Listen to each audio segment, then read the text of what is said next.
Assalamu alaikum, and welcome to another episode of Suhoor Bites. I am your host, Osama Dorius, and I'm joined today by one of my oldest friends, Ahmad Saad. Ahmed and I go way back. We met a long time ago when I joined a floor hockey tournament, and he showed up.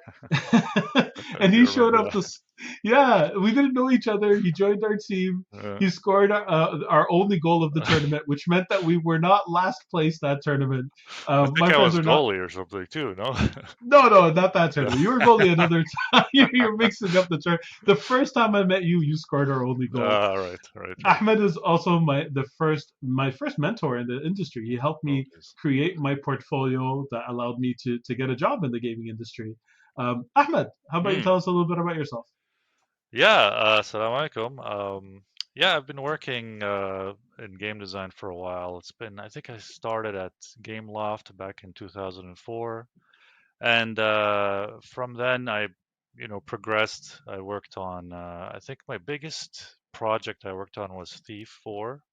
Mhm. And yeah, from then I kind of like developed a taste for, I've done a lot of that entertainment stuff, and I was interested in seeing where I can take games in different directions. So I've kind of tried to pushed my way towards, taking the learning approach for games, more experiential style games, that sort of thing. So that's kind of what I'm doing right now. That's And really yeah. exciting. Hmm. So, Ahmed, I'd like to ask you about your favorite Ramadan memories or anything stand out. I guess the first thing I can think of is, no, I've been around like a while when I was working as a game designer at Ubisoft, or there was a brief stint I was in Singapore.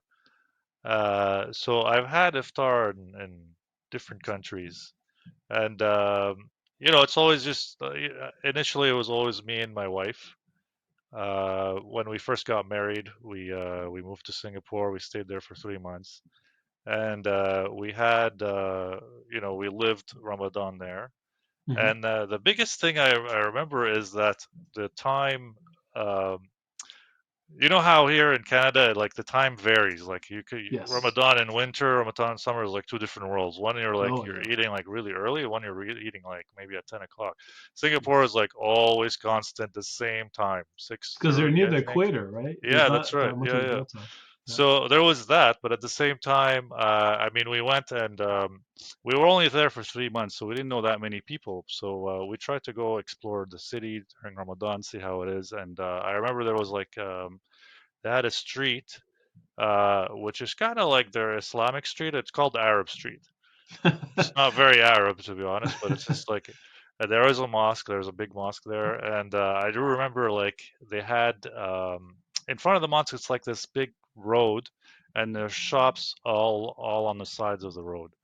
And in Ramadan, they had like these lights lighting up the entire thing, and there were tables all across, and people were serving all different types of food. So I remember that was like really really cool because we don't really see that here as much, and Yeah. seeing that again when I was in Singapore, it was very festive. I wish I would have showed that to my kids.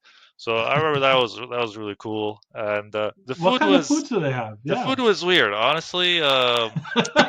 It's a mix. It's a mix there. Singapore is like a melting pot. It's all sorts. So I remember I had a really good Indian food. I don't know Mm. why, but the thing that I remember the most was this. They had this kind of tandoori chicken wrapped in like a sort of a bread. Oh, that sounds And it delicious. kind of looked like a spring roll, and it was amazing. It was like really good. I can't describe it. It was really good. I've had this like at some point we were walking, and me, I like to experiment. Like to the chagrin of my wife.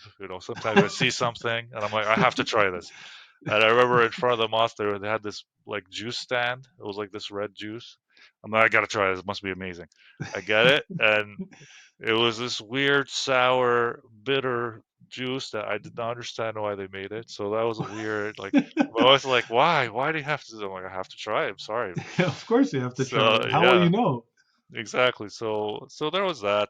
Wait, It what had was that juice made of? You didn't even say, or do you it not was know? Malaysian. It was Malaysian. I have no idea what it was. I don't know what it was. It was red. I could tell You're you it was very, red. you're I'm very sorry. vague. I can't yeah, I like to. I'm like one of the guys that like I always try to discover new things, but a lot of times I'd fall on my face because I'm the first It's one to okay. go. So Risk reward, right? that's it. That's it. And I also like I've also had iftar in China, Okay, and how was that? that was kind of cool because we went to the mosque. It was actually I don't know if you know, but I was with Haytham for a year there, and Yes, I think you know Haytham, yes. the Haitham was on podcast to the a podcast. previous episode. Yeah, so we lived there for a while. I remember we went to the mosque. We just had to have like we wanted to have like iftar at a certain restaurant, but we had to pray Maghrib. So we went to the mosque and we prayed, and they were setting up to eat there. And they were all like very welcoming. They're like, no, no, no, you have to stay, you have to stay, you have to eat with us, you have to eat with us. And so we had to sit down and eat a little bit with them. And they were super generous. Like they didn't speak Mm, a word of English. Like we just communicated purely on like sign language and basic understanding of things. And they had like it's Chinese food, is what I can mm. tell you. It was mostly Uyghur style. Oh, I love uh, Uyghur style Chinese yeah, food. very spicy. That's the only thing is that during Ramadan you don't want to have too much spice. So it was very spicy. I can handle it. My wife couldn't handle it, but it was really, really, really good. Really good noodles, handmade noodles.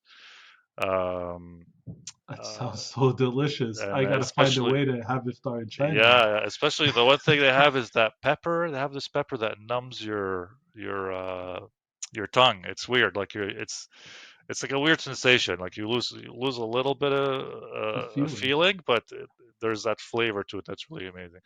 Anyway, that was Do a you know what great it's memory. called? I want to look up that pepper. What is that pepper called? Um, It's I'd have to okay. look at it. I don't remember. It's very popular. Hytham will tell you next time you have him on the podcast. He'll tell you. He cooked it for us the other day. It was really good. Oh, that sounds Yeah, incredible. All right, yeah. that was great. Thank you very much for taking us down this road, memory Thank you. lane, Thank you for uh, having me. Yeah. across like different countries and different experiences. Mm. And that's it. Thank you very much. Assalamu alaikum and Ramadan Walaikum Kareem. Walaikum salam, man. Take care.